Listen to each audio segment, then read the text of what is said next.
My name's Alex Miller. I'm one of the founders here at Forestreet. Been a very happy participant in the White Horse Capital Programme. And my name's David Dawn. Forestreet have a data analytics platform which replaces a lot of the work of a traditional market analyst. We use massive amounts of data to map out markets around any subject on behalf of our clients, who are people like procurement professionals, investment analysts, and corporate buyers of technology.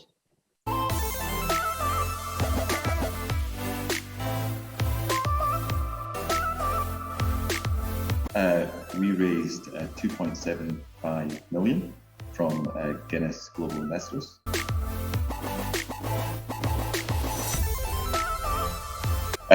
Probably the top tip from me would just be get on and do the work.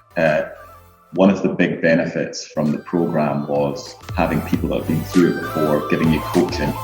But for that to be effective, they need to see your first and your second attempts. So getting things done to the timetable and keeping the pace up sort of gets you over the line in a really good way. So it was really great to speak to other founders that have been through the process. So people that have been exactly where you are and can tell you the things to lose sleep over and the things not to worry about. Because, you know, as anyone that's been through the process will know, it can be quite overwhelming, everything you've got to prepare and trying to put the best version of the company forward to potential investors. And actually having people that have been through it and the regular cycle of having experienced presenters, whether they're ex-founders or whether they're people from finance companies or other VCs saying, this is what's really important, focus on this. I think she'll let you cut through a lot of the noise and, as I say, focus on the things that are really important that are going to make a difference to your fundraise. That was hugely helpful. Yeah, I'd add there's probably two real ways that I sort of took away value from the process. One of which was just the process itself. There were some guide rails we had to execute, we had deadlines, and we sort of worked towards them. It just forced us to get to a point where we were ready to go. And then the second one was actually just in terms of the negotiation. So things that Alex and I might have strained about for days, thinking numbers, what can we ask for, what's reasonable. 5-minute conversation with Ian and Duncan, and we had those answers, and that really moved the process forward for us. But we could have got stuck, and actually we had some common sense advice, which was, no, what you're asking for is perfectly reasonable, and we're able to move forward. So that took a lot of the guesswork out for us. Yeah, that's a great question. So it's a very different process on this side of the table.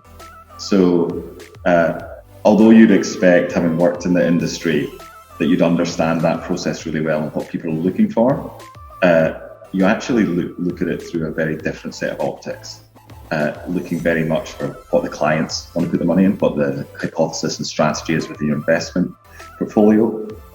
As someone looking for investment, you've got the choice to go anywhere, and then you're starting to look for very different things. So what was really helpful for White Horse Capital is having the experience of someone looking for money as opposed to someone supplying it, and it's a very, very different proposition. I had to learn a new language. I mean, there's a whole set of activities and processes you go through in raising the money, which are new. I mean, I knew them from the outside, but into actually executing them, it's a completely different experience. So you kind of go into a completely different mode. The corporate experience is really useful because you understand the business mechanics, but the mechanics of the transaction are quite different.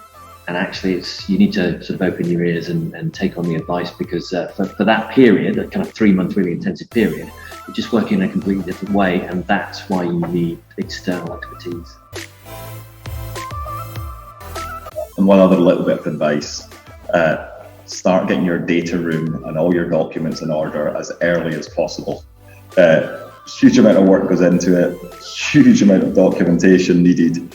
And the sooner you start getting organised, the better, because due diligence is relentless in its demands for sort of documentations and evidence. So get going on that as soon as you can.